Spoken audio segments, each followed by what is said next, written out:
Sorry, I interrupted you. That's okay. Yeah, and I was gonna say, what was I gonna say? Oh yeah, so there is so much articulation in your body, and I kind of, well, I personally didn't feel that this was androgynous to me, and that could be my own stuff that I carried from having seen your work before, but I actually felt like I wanted to see your body more, and not necessarily flesh, but just actually all the undulation, and you know, the loose clothes obscured the body, so rather than like it feeling androgynous, your body and you felt obscured. That's how I would say it. Like the hair obscured your face, the loose clothing obscured your body. And I wanted to see you more, but that could be what, I mean, it sounds like that might be what you're playing with, is what's revealed and what's seen. This loose clothing, I don't think it's something. It's not part of okay. No, I think I like this a little bit because the arms. Like that. That's the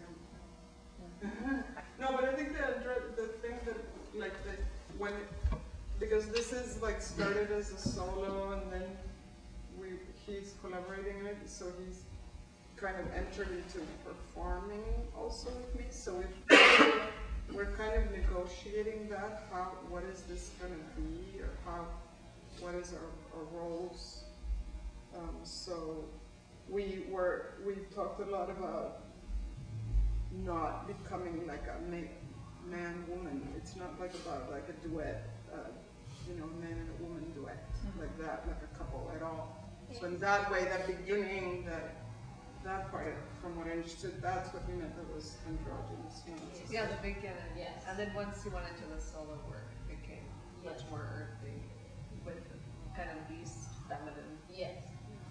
I agree with that. I had the same experience with it. It was androgynous, and then it was the solo, especially once you went upstage and you were doing some movements with your hips, and there was like a flash when your hair popped back on your head and then popped back over your face, which is it.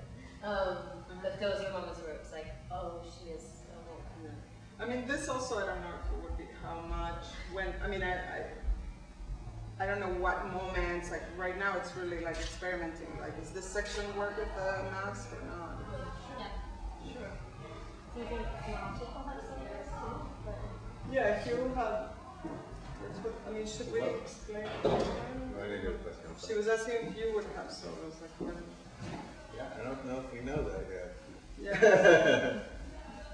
Well, actually, you know, maybe you could take just the last couple of minutes and just talk about where you think you might take this, or whatever you know about it. We're thinking, I started wanting to make a solo, and then, but I wanted to think of like this performance as a transformation, and I'm always interested in like performance as ritual, and also like I was attracted to this kind of gothic or darkness, not just to be gothic, but more in what that means, or this kind of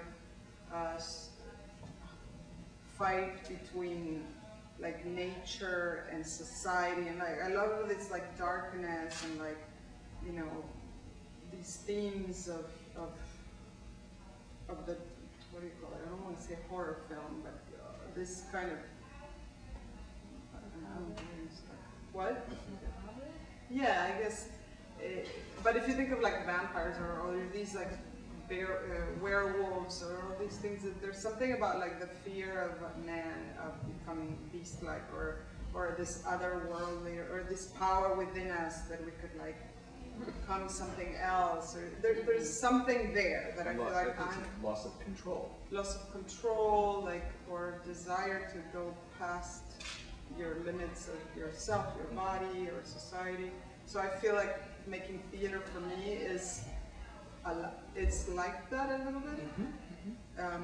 So, and then I feel like Mahalchik is someone that he's also explored that himself a lot, and he is actually, this thing is something he did in a gallery as a performance himself,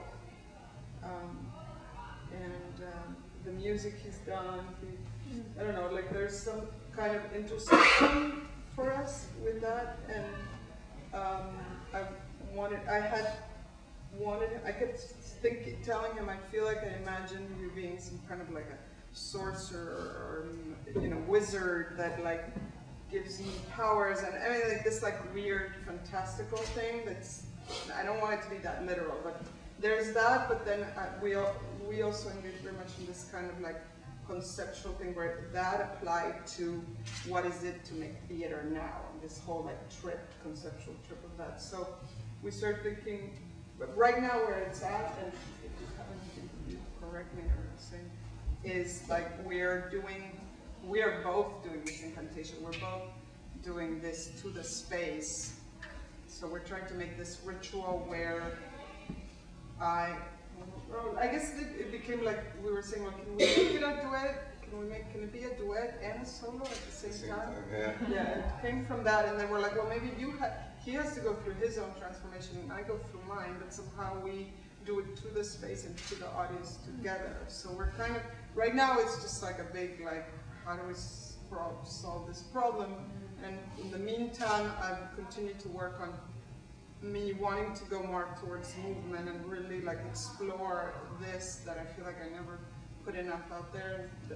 Like, you know, like Jennifer can speak about it. Like we would do so many improvisations and only a little. I mean, that probably will happen too. Only a little bit of it makes it to the piece.